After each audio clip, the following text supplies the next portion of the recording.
Jim Browdy. Politics, opinion, insight. Now, this is Newsnight with Jim Browdy. Space Shuttle Discovery rendezvous with the International Space Station. But future flights are grounded. Can NASA fix its falling foam problem? Should Discovery have been cleared for takeoff to begin with?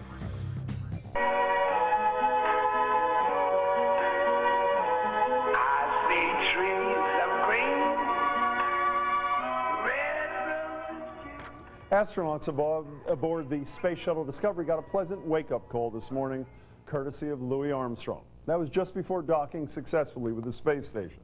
But NASA engineers got a rude awakening of their own last night. Videotape from Tuesday's liftoff showed pieces of foam insulation breaking off from a fuel tank. A similar incident led to the Columbia disaster, as you know, 2.5 years ago. And while there was no apparent damage to Discovery, NASA has grounded future flights of the Space Shuttle. We know when it came off. That will help us determine why it came off, and then we can go fix it so it won't come off again. This is the only piece that may have impacted on the orbiter, and we have now cleared ourselves that we had no damage from this event. We're taking a look at the future of the Space Shuttle and NASA with my guests. Farouk El-Baz is research professor and director of the Center for Remote Sensing at Boston University. Jonathan McDowell is an astrophysicist at the Chandra X-ray Center at the Harvard-Smithsonian Center for Astrophysics. Gentlemen, thanks so much for being here. Before we get to the future, let's talk about the present and the past. Let's start with the most pressing problem. The leaders of NASA are saying that the men and women on Discovery are safe. Are they on firm ground? Horrible choice of words. Are they right? Yeah, most likely it is, because I really don't think that they would have ventured to say that if it is not true. Because the things that they see in the bottom of the spacecraft is the fact that it is the tiny little piece that flew off could not affect it. Jonathan, you buy that? Absolutely. I think what's great about this new flight is that they have all of these new cameras, these new sensors, so that for the first time they can really see what happens during the way up and what condition the orbiter is in now. So I think that they're fine. I assume you also agree with the very candid statement of one of the project managers at that infamous press conference where they basically said luck is what caused the survival of this crew shortly after takeoff, yes? That's right. The big piece of foam that came off at a time when there wasn't much drag. It wouldn't, even if it had hit the wing, it wouldn't have been a problem. If it had happened earlier, we'd have been in big trouble now. Let's go back a little bit, Farouk, if we can. After liftoff, one of the managers of the shuttle program said, "We determined it was safe to fly as is. Obviously, we were wrong." As a person who doesn't have your knowledge, explain to me how after 2.5 years, millions and millions, hundreds of millions of dollars, and this being the issue they were working on, how could they be wrong? It's very easy because the thing is so complex. This is a spacecraft that has 2 million components. Parts of this foam that they put around the liquid fuel tank are made by hand. Some of them are made automatically. There is a combination between man's activity or man's fixing it, and they're just sticking the foam on top of the thing. Is done part by the hands because of the areas where there are tilts, and part of them. All of these things something could go wrong. Something could go wrong, but Jonathan, were they right to begin with to let Discovery go off? We know there was a fuel gauge issue, and ultimately they delayed the blast off, and then they said we can live without it. But in June 28th of this year, not very long ago, this advisory task force, NASA picked them, said the following: that NASA did not meet the requirement of a team of accident investigators that the agency eliminate all debris shedding. They went on to say that the external fuel tank still sheds debris that could potentially cripple an orbiter.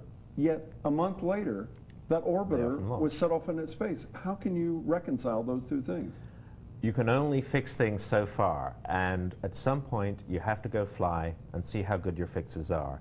The folks who were on the review board that made those recommendations, Admiral Gaiman, who was on the original Columbia investigation board, has said that he thinks they were right to go, that it was unreasonable. It turned out to be harder than you might think to make things perfect.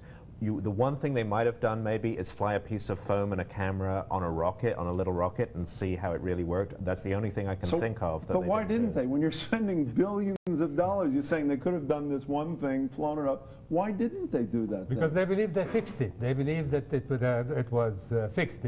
Remember, you and I talked before, maybe not on air, about the fact that the shuttle itself, the whole thing, is the reason for the fact that NASA has aged prematurely, because it is such an incredibly complex thing, and all of this notion of reusable parts is all nonsense. So there is a whole bunch of issues here.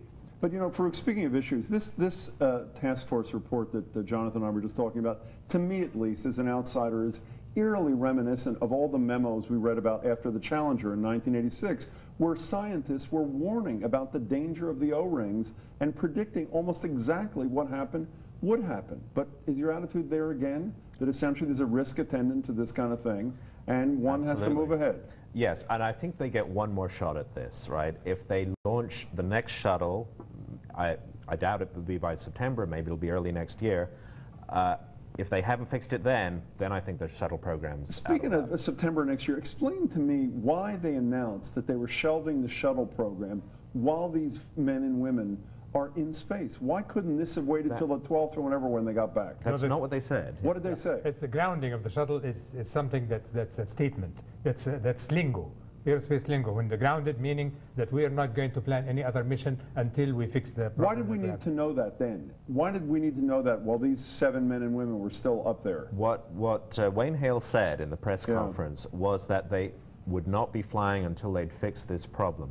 Now, he got very testy. Well, they said they wouldn't fly the Discovery until they fixed the problem, and apparently they hadn't fixed the problem. He got very testy today in the press conference when someone mentioned the word grounding. He said, oh, we don't use that word here. It's every shuttle mission, when it lands, they review every weirdness that happened, and they don't go again until they've understood, they claim, or they think they understand what's wrong. So that's all he's saying. Farouk, why are these efforts for the most part manned to begin with? Is it because of the science or is it because of the public relations? Obviously, the public pays no attention when they're robots and monkeys, let's face it, for the most part. When they're human beings, we're all fixated to a certain degree. Is it about the PR or is it about the science? It's about the fact that human beings are doing the exploration. This is something that has been from the very beginnings of the space program, when we could have sent robots to the moon and brought in rocks from the moon by robots and so on, but it made a huge difference that Neil Armstrong landed on the moon. So it is the human So it is support. for public support. It's not so much, I mean, the vast majority of things that these men and women are going to do could be done by machines, could they not? You have a smile on your face. How about you? Yeah, because it's not about science. It's about exploration, which is a different thing. It's that we want to live in a world where humanity is on many planets, and that's a different goal from the goal of doing science. And some of us think that's a worthwhile goal, but you've got to separate them. And you both think this is just a blip on a screen, NASA moves ahead, and this will not be something that sets them back dramatically? Yes, NASA will move ahead, and I think the one thing that they will do from here on is forget about this reusable spacecraft and reusable launchers and all of this nonsense, and start fixing something very small and on the cheap to launch, and then they add them up to launch bigger things and so on in the future. Do you want to end this love fest? You two have agreed on everything. Absolutely. I think the that? study contracts for the shuttle replacement are already out. Next year they'll pick who's going to build it. 5 years from now, I think this is a short-term setback, but 5 years from now, NASA will be moving ahead. Let's hope you're both right. Thanks so much, Farouk El-Baz and Jonathan McDowell. We appreciate it.